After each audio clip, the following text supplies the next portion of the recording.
कुरुक्षेत्र की ओर जाती हुई धूल भरी राह पर एक घोड़ा तेजी से दौड़ रहा था। आकाश लाल हो रहा था, मानो आने वाले विनाश का संकेत दे रहा हो। और उस घोड़े पर बैठा एक युवक दुनिया का सबसे अद्भुत योद्धा बनने जा रहा था। उसका नाम था बार्बरिक। बार्बरिक कोई साधारण योद्धा नहीं था। उसका जन्म ही असामान्य था। उसके पिता थे घटोत्कच, भीम के वीर पुत्र, जिनके रगों में राक्षसी शक्ति बहती थी। और उसकी माता थी मोरा, नागवंश की राजकन्या, शांत, शक्तिशाली और तपस्या में अद्भुत। यानी बर्बरिक में राक्षसों की बलशाली ऊर्जा और नागों की रहस्यमयी शक्ति दोनों बहती थीं। यह जन्म ही उसे रणभूमि का एक अलौकिक योद्धा बनाता था। कहते हैं, बचपन से ही बार्बरिक में असाधारण प्रतिभा थी। जहां साधारण बालक लकड़ी की तलवारों से खेलते हैं, वहीं वह अपने हाथों में लोहे की भारी धनुष बाण उठाकर अभ्यास करता था। वह सिर्फ बलशाली नहीं था, वह धर्म और न्याय को समझता था। अपनी माता मोरा की भक्ति और पिता घटोत्कच के साहस ने उसे सात्विक योद्धा बनाया। एक दिन उसने भक्ति भाव से देवी की तपस्या की। तप इतना कठोर था कि देवियाहों भी प्रसन्न हो गईं। उसी तपस्या के फलस्वरूप उसे मिले 3 अमोघ तीर अस्त्र, जिनके बारे में कहा जाता है, पहला तीर शत्रु को चिन्हित कर देता, दूसरा तीर उन्हें समाप्त कर देता, तीसरा तीर तरकश में लौट आता, चाहे युद्ध कितना ही लंबा हो। इन तीरों की शक्ति इतनी विशाल थी कि पूरा महाभारत एक ही क्षण में समाप्त हो सकता था। पर इतनी शक्ति के साथ जिम्मेदारी भी बड़ी थी। जब वह युद्ध पर निकल रहा था, उसकी मां ने उसके माथे पर हाथ रखकर एक ही बात कही, हमेशा कमजोर का साथ देना, चाहे कुछ भी हो।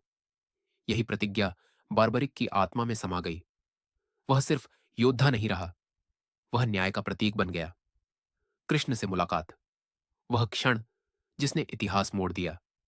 बार्बरिक युद्धभूमि के पास पहुंचा ही था कि उसने देखा, एक वृद्ध ब्राह्मण उसके रास्ते में खड़ा है।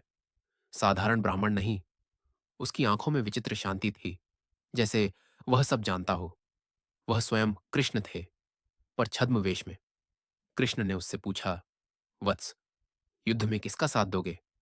बार्बरिक ने सहजता से कहा, जो भी कमजोर होगा, यही मेरी प्रतिज्ञा है। कृष्ण मुस्कुराए, पर मुस्कान के पीछे चिंता थी। उन्होंने पूछा, 3 तीरों से यह विशाल युद्ध कितना समय लगेगा? बार्बरिक ने सिर उठाकर कहा, बस एक पल। कृष्ण ने उसकी धनुष पर बंधा तीर देखा। वह सिर्फ तीर नहीं था, वह इतिहास का अंत था। कृष्ण को पता था, अगर बार्बरिक युद्ध में उतरा, पांडवों की सेना छोटी होने के कारण वह उनका साथ देगा, और जब कौरव कम हो जाएंगे तो पांडव कमजोर दिखेंगे। बार्बरिक फिर पांडवों को मार देगा, यानी अंत में दोनों सेनाएं खत्म हो जाएंगी। महाभारत का लक्ष्य ही मिट जाएगा। कृष्ण ने फिर पूछा, यदि तुम युद्ध देखो तो किसे कमजोर पाओगे? बार्बरिक ने उत्तर दिया, पांडव। यह जवाब निर्णायक था। कृष्ण ने समझ लिया, युद्ध शुरू होने से पहले ही यह समाप्त हो जाएगा। सिर का दान, इतिहास का सबसे अद्वितीय बलिदान। कृष्ण ने अपना छद्म रूप छोड़कर दिव्य रूप में प्रकट हुए। उन्होंने बार्बरिक से कहा, वत्स, एक दान दो। यह युद्ध, यह धर्म, यह इतिहास, सब तुम्हारे एक निर्णय पर टिका है। बार्बरिक ने मुस्कुराते हुए कहा, मांगिए प्रभु, क्या चाहिए? कृष्ण ने कहा, मुझे तुम्हारा सिर चाहिए। यह सुनकर भी बार्बरिक विचलित नहीं हुआ। वह जानता था कि धर्म के मार्ग में योद्धा का जीवन भी छोटा पड़ सकता है, पर प्रतिज्ञा कभी नहीं। उसने अपना सिर कृष्ण को अर्पित कर दिया। यह बलिदान संसार की सबसे अनोखी घटना था।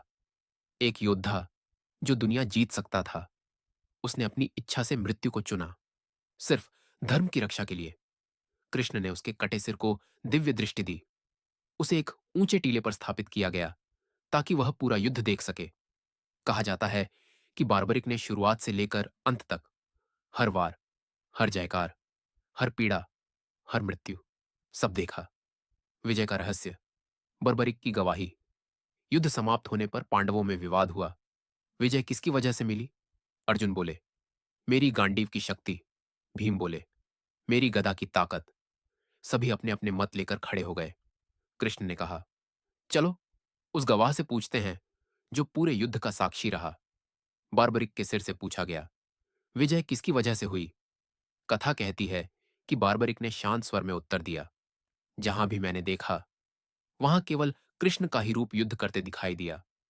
बाकी सब तो उनके साधन थे। यह उत्तर हर बहस का अंत था।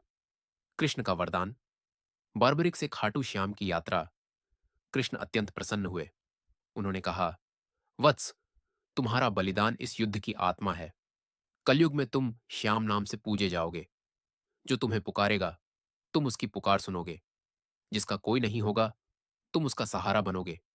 तुम हारे का सहारा कहलाओगे। यह सिर्फ वरदान नहीं था, यह एक योद्धा से देव बनने की शुरुआत थी। खाटू श्याम, जहां सिर मिला और आस्था शुरू हुई, समय गुजरता गया। कहते हैं कि बार्बरिक का सिर सदियों तक धरती में छुपा रहा। जब राजस्थान के खाटू गांव में खुदाई हुई, वहां एक तेजस्वी, विचित्र आकार का सिर मिला, जिसे दिव्य पहचान मिली। उसे सम्मानपूर्वक स्थापित किया गया। वह स्थान आज खाटू श्याम मंदिर कहलाता है, लाखों श्रद्धालुओं का आश्रय। यह वही स्थान है जहां लोग आज भी कहते हैं, जिसका कोई नहीं, उसका श्याम है। और सच में, जिसने हार मान ली हो, जिसकी आशा टूट चुकी हो, जिसे जीवन ने घेर लिया हो, उसे श्याम फिर से उठाते हैं। अंतिम सार यह है बर्बरिक की कथा, एक योद्धा जिसे शक्ति ने महान बनाया, पर त्याग ने अमर। वह सिर्फ 3 तीरों का स्वामी नहीं था, वह धर्म, न्याय और समर्पण का प्रतीक था। यही कारण है कि आज भी लाखों दिलों में बार्बरिक नहीं, बल्कि खाटू श्याम धड़कते